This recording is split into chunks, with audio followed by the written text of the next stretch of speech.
Rakyat Indonesia tidak ada lagi harapan lagi. Hidup di Indonesia ini tinggal ciduk. Terus nanti dibutuhkan orang yang kesurupan dan satu saksi seperti Aib. Jadi itu barang, masuklah kami seumur hidup seperti mereka tanpa ada scientific evidence. CCTV itu didapatkan setelah para pelaku orang-orang yang diamankan oleh Pak Rudiana itu ditahan, kemudian jadi tersangka, kemudian beredar foto pada babak belur, ya artinya sudah terlanjur. Kenapa itu tidak dihadirkan? Lah kalau CCTV itu misalnya ini dalam tanda kutip menguntungkan penyidikan yang sudah ada sebelumnya, ya itu pasti dihadirkan. Tapi bisa juga karena itu tidak menguntungkan, nah akhirnya dengan alasan macam, dan alasannya konyol gitu loh. Tapi kalau tujuannya sudah lain gitu, satunya ingin mencari pembenaran, kami salah, yang penting siapapun jadi korban sak bodo ting lah, mau mati mau apa-apa terserah. Nah ini udah rusak. Berarti hanya tinggal sendirilah seorang Aib, entah kemana dia. Ya kita tinggal uji aja. Jadi peristiwa ini kalau tetap dipertahankan hanya berarti berdasarkan keterangan Aib, nggak ada lagi yang lain.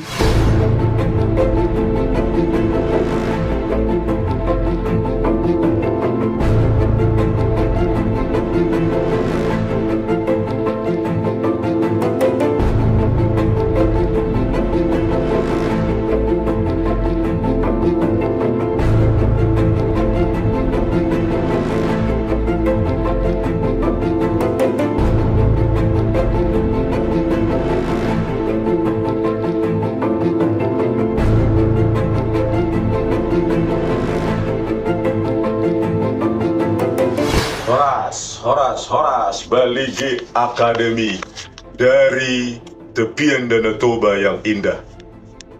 Ya, kita pada hari-hari ini sangat sedih sekali ya dengan keadilan di Republik Indonesia ini. Ya, pada tanggal 16 Desember yang lalu, para hakim agung tersebut ya dengan kekuasaannya, dengan kewenangannya yang diberikan undang-undang kepada mereka, tetapi dipakai dengan cara yang tidak bertanggung jawab ya, dengan bersembunyi di balik terminologi atau diksi-diksi hukum, novum yang diajukan bukan bukti barulah, judex facti, judex juris ya, yang jauh sekali dengan apa yang dirasakan sesungguhnya oleh rakyat kecil. Ya, bagaimana mereka dengan entengnya, dengan tanpa bertanggung jawab ya, mengabaikan, menihilkan pentingnya bukti ilmiah atau digital evidence pada kasus rekayasa pembunuhan dan pemerkosaan Vina Cirebon dan kekasihnya Eki. Ya, dengan gampang mereka ya menihilkan makna pentingnya digital evidence tersebut. Padahal mereka semua ya, rata-rata saya lihat doktor hukum, minimum magister hukum, tetapi mereka selalu bersembunyi di balik formalitas hukum, hukum acara, pasal-pasal ya, yang jauh dari esensi hakiki dari sebuah tugasnya sebagai seorang hakim, yaitu menegakkan hukum berdasarkan keadilan dan keadaban ya. Perlu kita sampaikan kepada Bapak Presiden Prabowo Subianto, karena ya kepada siapa lagi kita mengadu ya, majelis Mahkamah Agung begitu kualitasnya ya. Oke. Ya, kepada Bapak Prabowo Subianto, ya perhatikanlah masalah ini secara serius Pak. Tanggal 16 Desember yang lalu ya kami maknai sebagai matinya keadilan bagi rakyat jelata. Kita semua ini kan mendengarnya setelah tahun 2024 rame. Sehingga apa yang terjadi pada tahun 2016 kita semua tidak tahu. Nah, hanya saja kalau saya melihat dari putusan pengadilan atas nama 8 terpidana itu, ada saksi yang anak buahnya Rudiana bernama Dodi Irwanto dan Gugun Gumilar. Mereka memberikan kesaksian bahwa mereka telah mengecek CCTV di lokasi kejadian, namun belum dibuka. Artinya semua ya, orang awam pun ketika ada orang meninggal, kemudian ada CCTV, itu harusnya dibuka. Justru dengan tidak dibukanya CCTV berdasarkan keterangan saksi yang tertuang di pengadilan, di putusan pengadilan, yaitu saudara Dodi Irwanto dan saudara Gugun Gumilar, anggota polisi itu, justru saya mencurigai CCTV itu didapatkan setelah para pelaku, orang-orang yang diamankan oleh Pak Rudiana itu ditahan, kemudian jadi tersangka, kemudian beredar foto pada babak belur, ya, artinya sudah terlanjur, ya, orang-orang itu ditersangkakan, ya, yang belakangan memang dia mengaku karena disiksa tidak tahan, ya, sudah terlanjur ditersangkakan, ya, kemudian CCTV itu didapat sehingga tidak dimunculkan, tidak dilampirkan sebagai barang bukti. Jadi keterangan saksinya mengatakan CCTV ada di lokasi kejadian namun belum dibuka. Itu yang saya khawatirkan. Memberikan kesaksian bohongnya di depan pengadilan.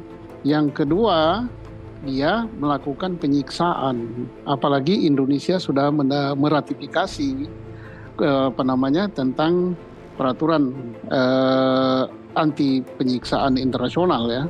Jadi berat sekali. Ya, itu namanya penganiayaan berat gitu. Apalagi dilakukan di dalam jabatan. Jadi ya sangat-sangat berat gitu. Tapi terlepas daripada itu, apa yang dilakukan oleh semua yang melakukan penyiksaan ini, selain dia dikenakan masalah kode etik, tidak selesai di kode etik, jangan hanya kode etik aja, tetapi harus dipidanakan. Dan disinilah kita menunggu Mabes Polri, karena ini bukan hanya disuarakan di dalam media sosial atau di dalam media televisi, tetapi sudah ada laporan resmi dari penasihat hukum tentang kesaksian palsu dan tentang penyiksaan atau penganiayaan. Nah ini kita harap Mabes Polri tidak berlama-lama supaya masyarakat tidak memberikan penilaian negatif kepada Polri, bahwa kasus yang dilaporkan oleh penasihat hukum tentang penganiayaan dan tentang kesaksian palsu ini segera diproses dan segera ditentukan tersangkanya, tidak berlama-lama, dan juga tidak salah disampaikan kepada masyarakat atau publik supaya tidak gaduh gitu, orang bisa tahu. Dan ini tidak akan mengurangi, tidak akan menjatuhkan nama Polri, tapi justru akan mengangkat kepercayaan masyarakat kepada Polri. Yang penting alat bukti yang lain, kesaksian yang tidak bertentangan, yang bersesuaian dengan alat bukti yang lain, alat bukti surat, alat bukti ahli, alat bukti petunjuk, termasuk juga alat bukti pendukung, yaitu berupa scientific crime investigation, yaitu bukti forensik. Ngapain ngejar pengakuan, termasuk pengakuan daripada saksi. Pengakuan saksi itu kalau tidak bersesuaian dengan yang lain, itu kan bohong. Nah, pengakuan saksi yang bagus itu adalah pengakuan saksi yang bersesuaian dengan alat bukti yang lain, bukan jumlahnya. Saksi 1000 aja, kalau 1 aja atau 2 saja yang sudah tidak bersesuaian dengan saksi yang lain, maka itu tidak punya nilai lagi. Nah, jadi janganlah mengejar pengakuan daripada manusia, baik dia sebagai saksi maupun dia sebagai terdakwa atau tersangka. Dan saya mohon dari Mabes Polri betul-betul menindak para pelaku yang melakukan penganiayaan terhadap para tersangka. Dan kalau itu bisa dibuktikan, ya, dan saya yakin Mabes Polri bisa membuktikan itu. Tidak terlalu sulit sih bahwa telah terjadi penganiayaan terhadap tahanan atau penganiayaan terhadap tersangka, enggak sulit gitu.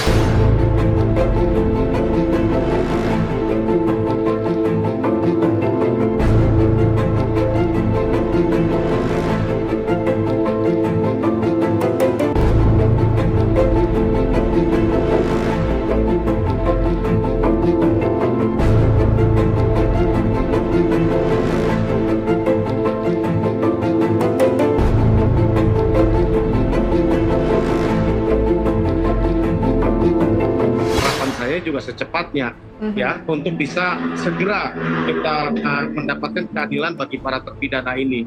Kesian kemarin kami lihat ya mereka ini ya, dan kalau kita lihat makin berkembang ke sini, saya yakin Mbak, ini yang saya mau sampaikan ya, saksi-saksi di luar terpidana yang akan kami hadirkan nanti di dalam PK ya, Itu rata-rata kami tanya dan rata-rata itu udah pernah diperiksa oleh tim sus Bang Susno, oleh tim sus Mabes Polri. Jadi menurut saya ya dengan data yang sudah terkumpul oleh Mabes Polri harusnya ya dengan kesaksian yang sama kan, artinya kan pasti saksi-saksi itu kan bercerita yang sama dengan kami, nggak mungkin berubah. Ya kalau berubah ya jadi masalah buat mereka kan. Ya artinya kami nggak usah tanya apa yang diceritakan, dia persis lah yang kita ceritakan, yang kita tahu selama ini. Menurut saya bahwa tidak terlalu sulit ya bagi Barreskrim ya untuk mengungkap ini ya, bagi Mabes Polri untuk mengungkap ini. Ya, saya pikir tinggal koreksi saja bagaimana kita lakukan ini. Yang kami butuhkan bukan buat soal soal menjelekkan institusi, dan kita nggak ada sangkut paut dengan institusi Mabes Polri atau dengan kepolisian. Ini oknum ya, oknum inilah yang harus dibereskan, diselesaikan, dan Mabes Polri dengan etikat baik ya, katakan memproses para oknum ini, tentu ini akan dihargai betul oleh masyarakat, dihargai betul oleh hukum, bahwa apa yang mereka dapatkan itu ya mereka sudah berbuat yang terbaik lah untuk mendengar apa yang berkembang di tengah masyarakat. Meskipun sudah diperjuangkan dengan maksimal, dengan mengajukan ahli-ahli dengan maksimal, bukti-bukti juga dengan maksimal, tetapi Hakim Agung yang ada di Mahkamah Agung sana yang digaji oleh rakyat dengan keringat rakyat dengan enteng mengatakan hukum digital evidence tidak sebagai bukti baru.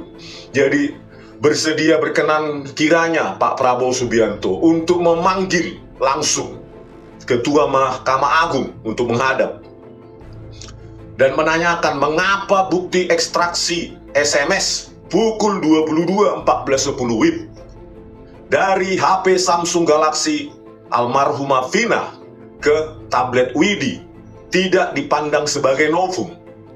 Padahal ya di 2016 meskipun dilampirkan di dalam berkas, tetapi jaksa sendiri pada PK 2024 mengakui bahwa bukti ilmiah tersebut, ekstraksi HP tersebut tidak disajikan di persidangan.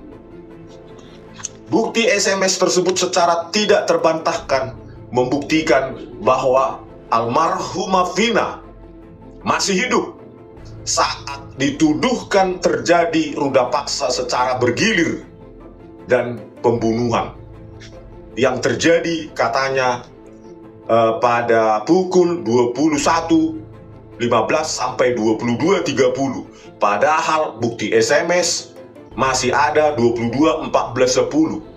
Sangat tidak masuk akal, kurang lebih 15 menit terjadi ruda paksa secara bergilir dan pembunuhan dan penyiksaan dan lain-lain dalam 15 menit, Pak. Mohon kebijakannya, Pak. Kami memohon untuk kasus ini, Pak. Bagaimana hidup 7 terpidana kasus rekayasa pembunuhan Vina dan Eki ini harus mendekam di penjara sampai seumur hidupnya. Sudah hilang masa hidupnya 8 tahun, hampir 9 tahun ini, dan akan hilang sampai mereka mati di penjara hanya karena pertimbangan hakim yang sangat tidak matang mengabaikan bukti saintifik ekstraksi SMS tersebut yang dipandang bukan bukti baru.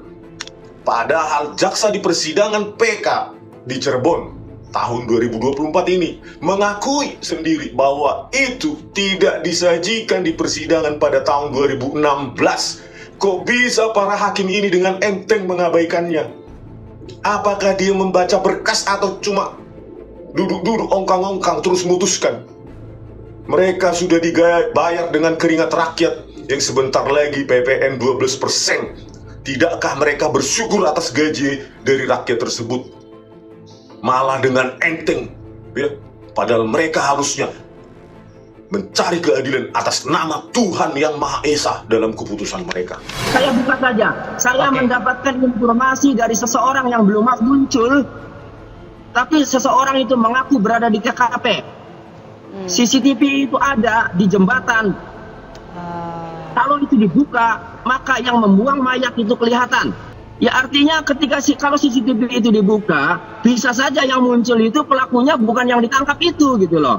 Masalah sudah kayak begini, sudah mencuat, sudah kini diyakini 99% salah orang. Kok sampai semana sih kepekaan negara yang diwakili oleh aparat penegak hukum? Kok kelihatannya tenang-tenang saja? Padahal mereka digaji oleh rakyat, ya. Jadi sedih kita lihatnya.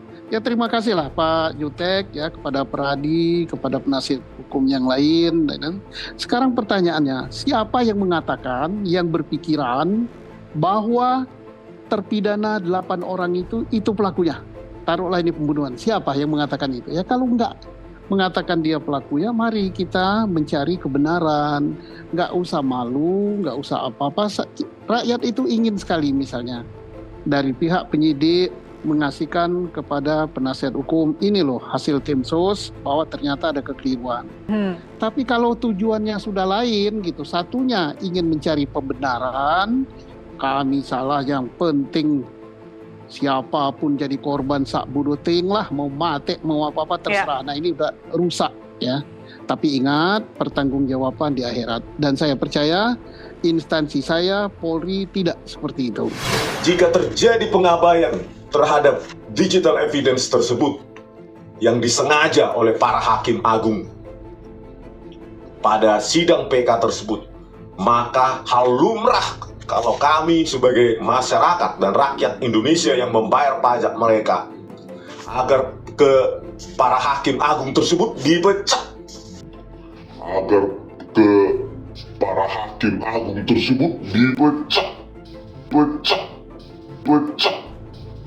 Karena mereka tidak layak lagi disebut sebagai hakim agung. Menggunakan kata agung berarti dia harus ada di atas hukum-hukum formal tersebut, hukum-hukum acara tersebut. Mereka harus jauh di atas tata-tata cara yang formal-formal itu untuk mencari keadilan bagi rakyat, memberikan keadilan bagi rakyat. Yang ketiga, mengingat maraknya mafia perkara di Mahkamah Agung yang terjadi seperti kasus Ronald Tanur di Surabaya yang melibatkan pejabat MA bernama Jarod Richard yang memiliki uang 1 triliun dan 50 kg emas. Maka kami meminta Bapak supaya hal ini tidak terjadi lagi di Mahkamah Agung. Kami meminta untuk mengusut para hakim-hakim agung tersebut. Apakah ada keterlibatan orang-orang semacam Jarod Richard dalam memutuskan PK tersebut? Sangat rasional Pak, karena pertimbangan mereka dengan enteng mengabaikan scientific evidence. Yang keempat, Bapak Presiden bisa memanggil Kapolri untuk memverifikasi, menanyai tentang ekstraksi SMS oleh Digital Forensik Polda Jabar pada tahun 2016 yang menggunakan Celebrite UVET, alat dari Israel itu Pak, yang sangat canggih itu, untuk membuktikan kebenaran ekstraksi HP dari almarhumah Vina tersebut.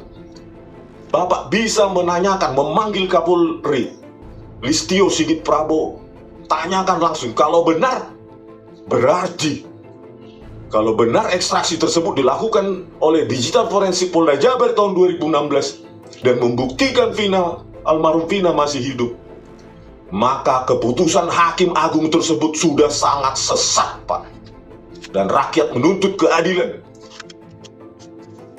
Yang kelima, terkait dengan dugaan plagiarisme atau watak mencontek dari Hakim Agung Yohanes Priyana dan Prim Haryadi yang memutuskan perkara PK Vina Cirebon ini Pak, sudah sepantasnya mereka dipecat dan tidak layak untuk menjadi Hakim Agung. Cacat sedikit pun sebenarnya sudah menurunkan integritas moral mereka. Public trust sudah jauh dari diri mereka berdua. Dan itu terjadi tanya jawab tersebut pada saat mereka menjadi CHA, calon Hakim Agung. Kenapa mereka dua bisa lolos? Berarti ada yang salah pada Komisi 3 DPR yang lalu yang meloloskan mereka.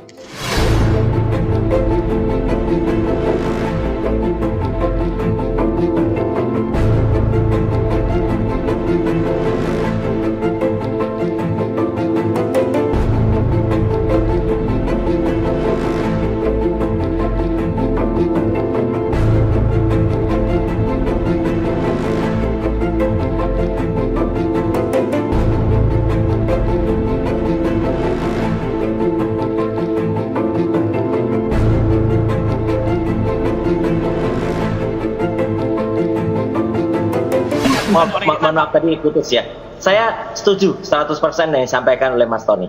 Ya, jadi artinya gini, kalau memang ada CCTV-nya, karena gini, tahun 2015 itu sudah nampak kok di minimarket yang nggak bisa saya sebutkan ya, di depan sebelum jembatan itu ya, di perbatasan kabupaten dan kota Cirebon itu ada kameranya. Dan di perumahan The Gardens itu, ini jarang disebut nih, perumahan The Gardens ini baru di iNews disebut.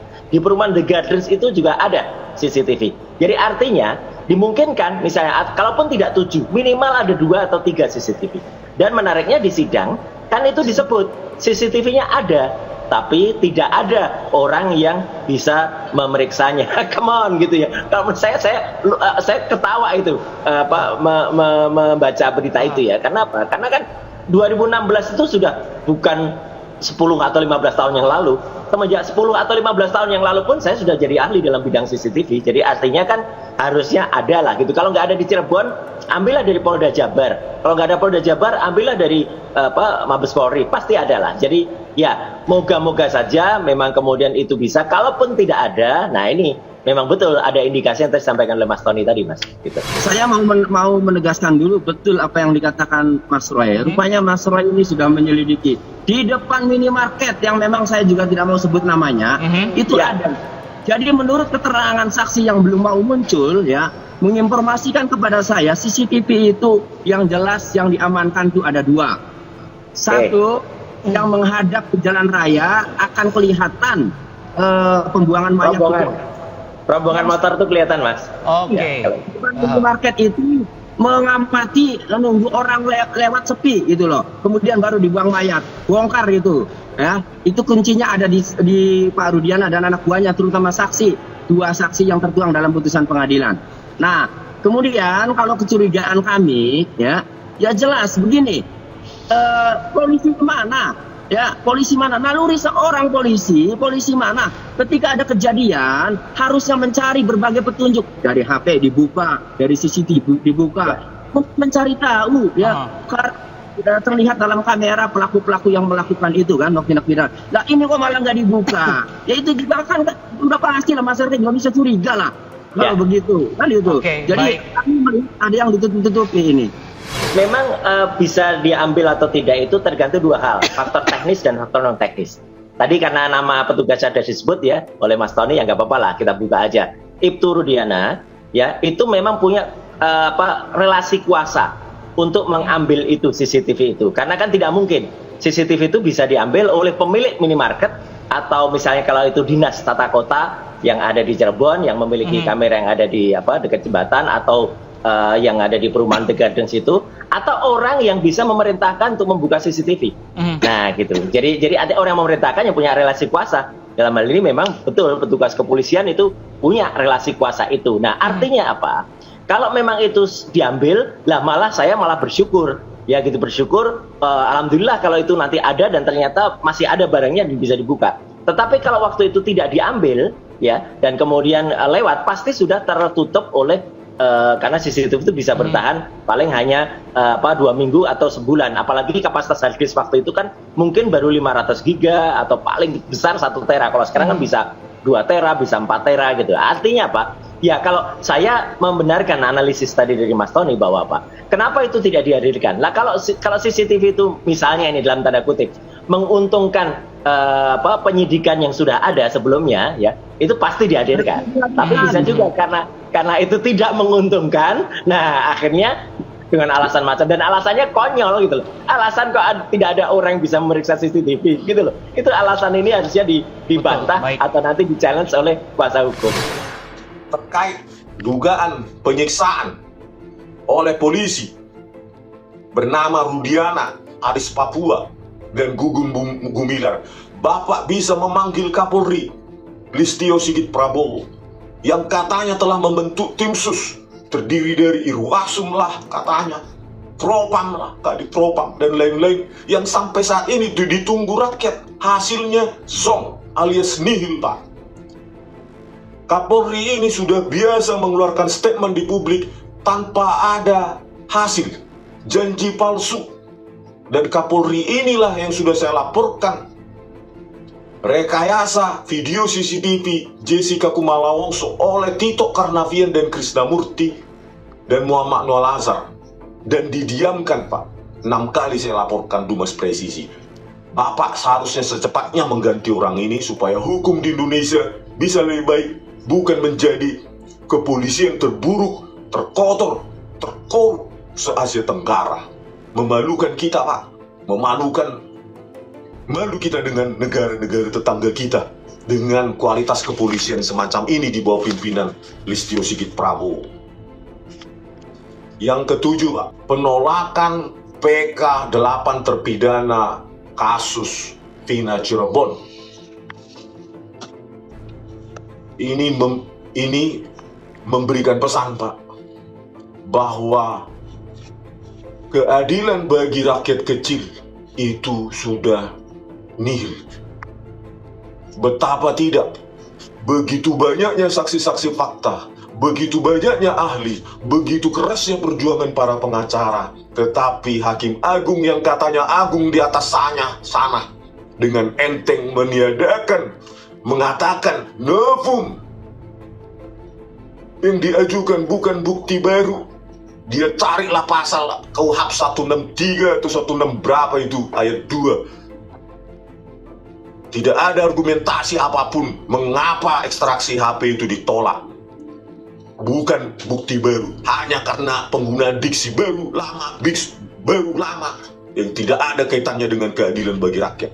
Keterangan saksi Dodi Irwanto dan Gugun Gumilar, anggota polisi, ya, rekan kerjanya Pak Rudiana, sudah menyampaikan di putusan pengadilan bahwa mereka telah mengecek CCTV di lokasi kejadian.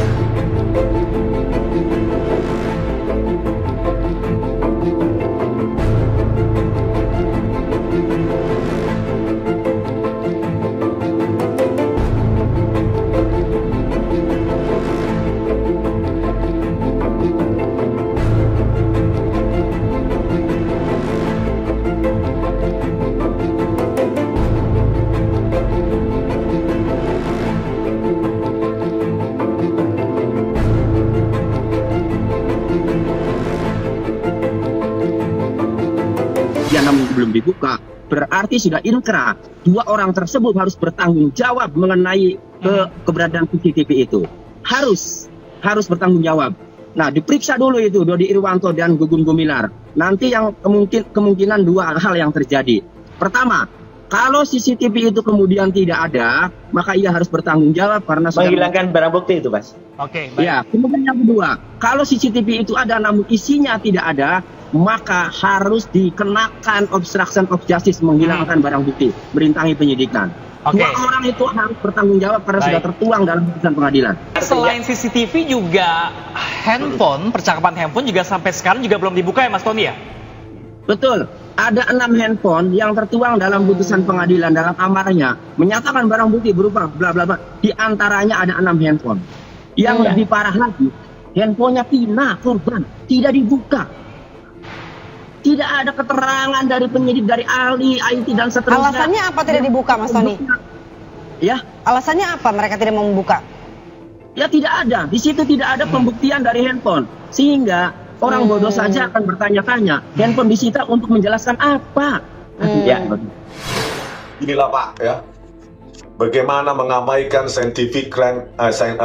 Kapolri, ya, Listio Sigit Prabowo pernah mengungkapkan bahwa minimnya scientific crime investigation pada kasus Vina Cirebon pada tahun 2016, dan itu sudah diakui.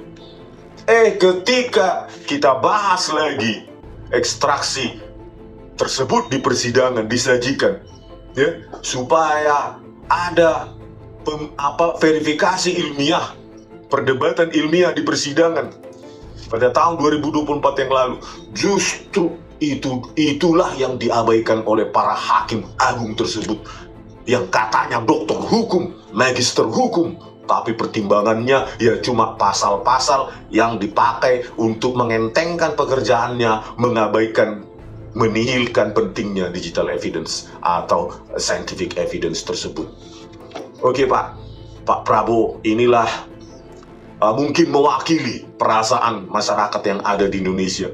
Ya, kalau ini dibiarkan, para hakim agung yang dibayar rakyat di atas sana dengan enteng mengabaikan bukti-bukti ilmiah tersebut yang bisa melepaskan ke-8 terpidana tersebut, maka rakyat Indonesia tidak ada lagi harapan lagi hidup di Indonesia ini. Tinggal ciduk, terus nanti dibutuhkan orang yang kesurupan dan satu saksi seperti Aib, jadi itu barang, masuklah kami seumur hidup seperti mereka tanpa ada scientific evidence. Kami seperti mangsa bagi mereka yang bisa diambil dari jalan sesuka hati polisi itu untuk naik pangkat-pangkat mereka. Terbukti Pak, di kasus Vina Cirebon, Jessica Kumala Wongso, itu video CCTV direkayasa oleh Tito Karnavian yang Mendagri Bapak saat ini, yang saat itu menjabat Kapolda Metro Jaya, dan Dirkrimumnya Krisnamurti yang sekarang Irjen, Kepala Divisi Hubungan Internasional. Mereka itulah Pak, polisi-polisi bejat, jenderal-jenderal Pak, tidak berhati, berperi kemanusiaan. Itulah yang membuat kami nanti menjadi mangsa untuk karir-karir mereka. Turun tanganlah Pak, karena kalau kasus Mary Jane dan Bali 9, Bapak bisa turun tangan dengan diskresinya. Kami mohon benahilah hukum di Indonesia ini sebelum yang sesuai prediksi Bapak, Indonesia bisa bubar. Indonesia bubar, pasti akibatnya pertama adalah penegakan hukum yang hancur-hancuran di bawah Jenderal Listio Sigit Prabowo ini. Pecat segera Pak. Tapi sebelum pecat, panggil dia untuk bertanggung jawab terhadap kasus Vina Cirebon, Kanjuruhan, KM50, rekayasa Jessica Kumala Wongso, dan lainnya banyak sekali Pak. Oke, sekian dan terima kasih dari kami Baligi Academy di Tubian dan Tuba yang indah. Horas.